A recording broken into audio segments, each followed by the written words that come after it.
বিশ্বের উর্বর একটি এলাকা, সেই এলাকাকে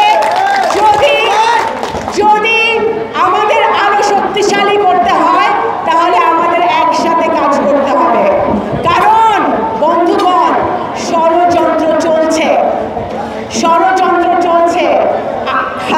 শেখ হাসিনা ছাত্র জনতার আন্দোলনের মুখে অনেক রক্ত ঝরার পরে, অনেক শিশুদেরকে গুলি করে মারার পরে, অনেক মায়ের বুক খালি হওয়ার পরে শেখ হাসিনা পালিয়ে গেছে, কিন্তু দোসররা কিন্তু পালায় না। লোকজন এখনো সারা বাংলাদেশে ষড়যন্ত্র করে বাংলাদেশকে অস্থিতিশীল করার চেষ্টা করছে।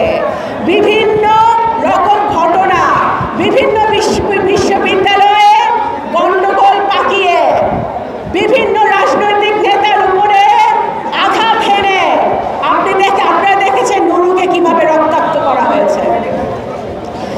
আপনারা বিভিন্ন রাজনৈতিক নেতার উপরে আঘাত হেনে, বিভিন্ন রাজনৈতিক দল এবং মতকে নিচু দেখিয়ে, তাদের বিরুদ্ধে কথা বলে, অশ্লীল কথা বলে এই দেশকে এবং দেশের পরিস্থিতিকে অস্থিতিশীল করার একটা ষড়যন্ত্র চলছে।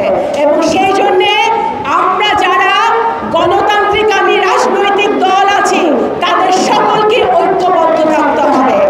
5ই অগস্ট পরবর্তী গত বছর প্রত্যেকটি রাজনৈতিক দল বাংলাদেশে ঐক্যবদ্ধ ছিল।